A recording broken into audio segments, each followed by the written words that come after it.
CBS News Miami. Good afternoon, and thank you for joining us. I'm Naja Sherman, and welcome to CBS News Miami's 4 p.m. Quickcast. Let's take a look at today's top stories.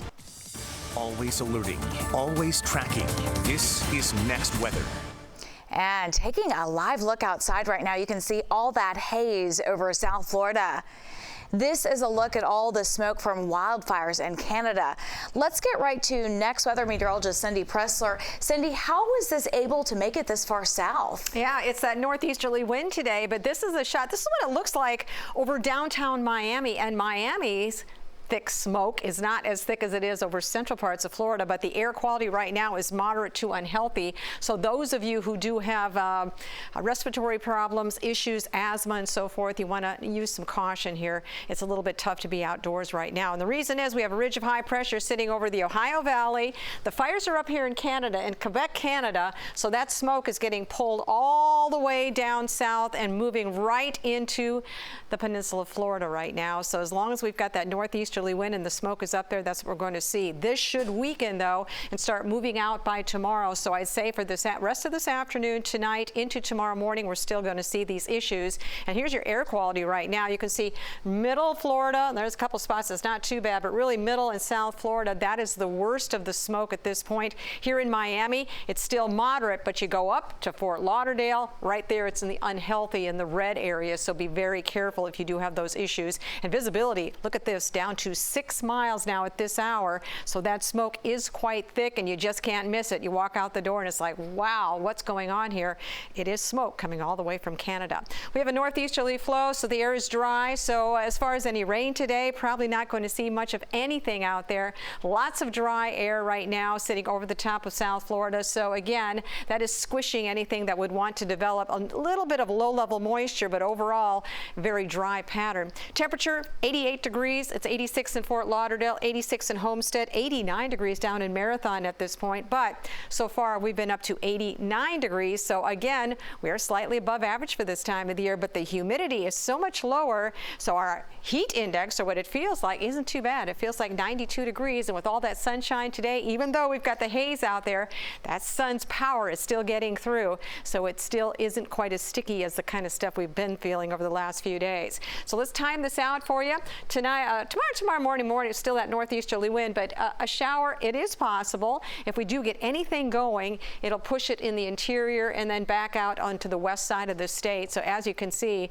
we're just not going to see it much as far as showers and thunderstorms, and possibly Thursday afternoon, again over the interior and to the west side of the state, because that flow will continue to blow out of the northeast. Breezy today too, winds over 20 miles per hour. Breezy again tomorrow, a few spotty showers here and there, and then our chance for storms will pick up as we head into the weekend. Rain chances, well, that's going to stay quite low. Even into the weekend, I think our better chances for rain will come next week. In the tropics, we are still dealing with Philippe. Tropical storm expected to stay as tropical storm and move northward. No threat to South Florida whatsoever. So here's your temperatures, highs. Look at this, in the 80s, upper 80s. Really not going to see much of a chance for rain until we get into next week. Then we'll look for chances about a 40 to 50% chance. Cindy, thank you. The Broward Sheriff's Office released a new clue they hope will help solve a crime. BSO released this sketch of a pedestrian who was killed in a crash in Lauderdale Lakes. They hope that someone will be able to identify her. The crash happened last month near the 3400 block of North State Road 7. If you recognize her, you are asked to call BSO. A devastating situation out of Miami Gardens. A child that was struck by a van has died. Police say the boy was on his bike in the area of Northwest 199th Street and 2nd Avenue earlier this morning when he was hit. The driver stayed on the scene. No word yet on what caused that crash. Chaos at a McDonald's drive-thru in Miami Springs, and it was all caught on camera. Police say a man pulled up and got into an argument with an employee over the amount that he was being charged. Police say when the manager reached out to hand the man his coffee, the man slapped it out of her hands. They say the coffee spilled onto the manager's arm and chest, causing burns. This happened in late August, but police just releasing this video. Elazar Ravelo was charged with felony battery. He has posted bond. Hunter Biden pleaded not guilty to federal firearms charges. It happened inside a Delaware courtroom today. A judge refused to sign off on a plea that would have spared him jail time. CBS News Miami's Natalie Brand joins us live from Washington, D.C. Natalie, a special counsel has been appointed by the Attorney General overseeing this case, but this may not end with the gun charges. What other charges is Hunter looking at?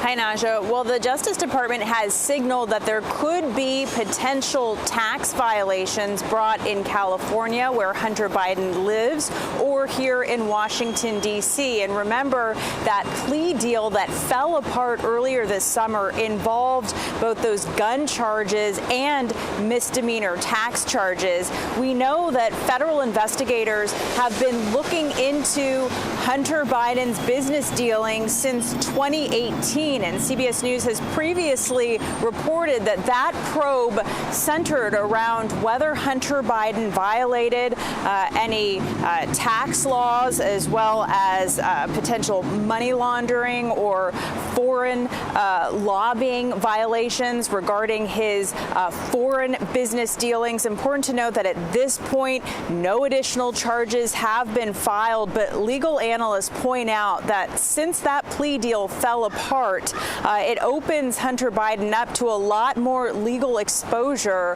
His legal troubles could be far from over, according to some legal analysts. And Natalie, we know that congressional Republicans have launched an impeachment inquiry into President Biden based on Hunter Biden's overseas business dealings. Has any evidence been produced so far showing President Joe Biden broke the law or benefited financially?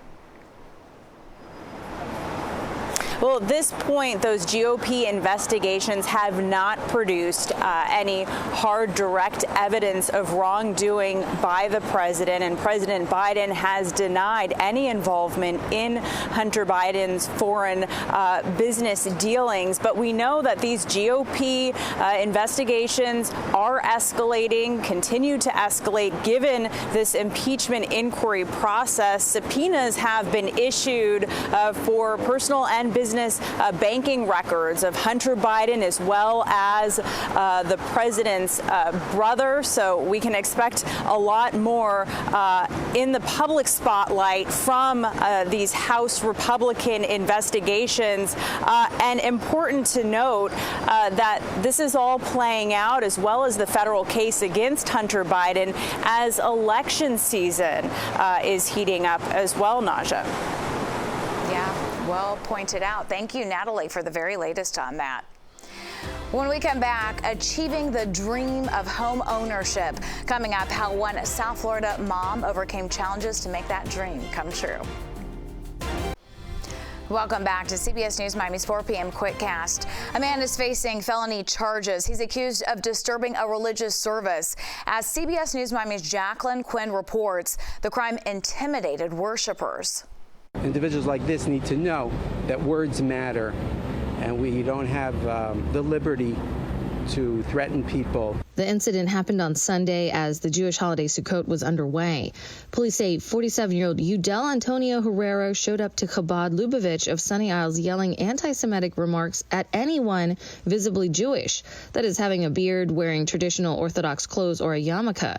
Then during the service, police tell us Herrero stood outside the window and blew a ram's horn to cause disruptions. As far as I know, this will be the first case. Miami-Dade State Attorney Catherine Fernandez-Rundle tells us Herrero is being charged with disturbing a school or religious assembly under a newly enacted statute passed May, enhancing the penalties for this felony. This is exactly what our community wanted, was to have a law that said it's serious if you disrupt or desecrate anyone in a place of worship, or you disturb their worshiping in any way whatsoever. We're happy that the legislature has created tools for law enforcement to keep us safe. So with the changes in the new law, it makes this offense much more serious. So instead of facing a couple of months, Herrera now faces potentially 5 years behind bars. In Sunny Isles Beach, I'm Jacqueline Quinn, CBS News, Miami. After a lot of hard work and determination, a widowed mother of two is celebrating being a first-time homeowner. CBS News Miami's Terry Hornstein reports on her absolutely remarkable homecoming. As you walk through the walls here, you really do feel right at home. A place this mother says she is grateful to be able to raise her children in. It's inexplainable what today means to me. The process of home ownership is a dream that I had many years ago when I got married. It's been a long road for Miami-Dade County Corrections Officer and single mother of two, Marquivia Johnson. I lost my husband back in 2019, December of 2019, and right after that, I didn't think the dream home ownership wouldn't be possible. But today, that dream now a reality. This family has a permanent place to lay their heads at night. 2, 3.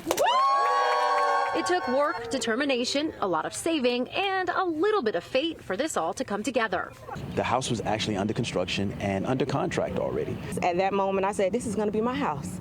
He was like, yeah, we under contract with somebody else. Yes, but this is going to be my house. The original contract fell through, and this home in Homestead, where Marquivia will see her children grow up. Look at my smile, right? So she has raised 2 beautiful kids. She's a widow.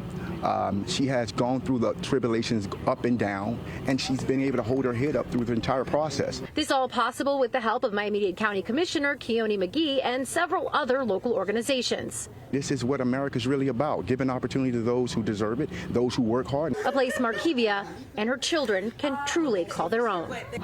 Amazing, amazing. I drove down the street so many times. Commissioner McGee says there is more help out there, and he wants to help those who need it and want to be able to afford their own homes. If you're interested, you can head to our website, cbsmiami.com. We have lots of information there for you. In Homestead, Terry Hornstein, CBS News, Miami.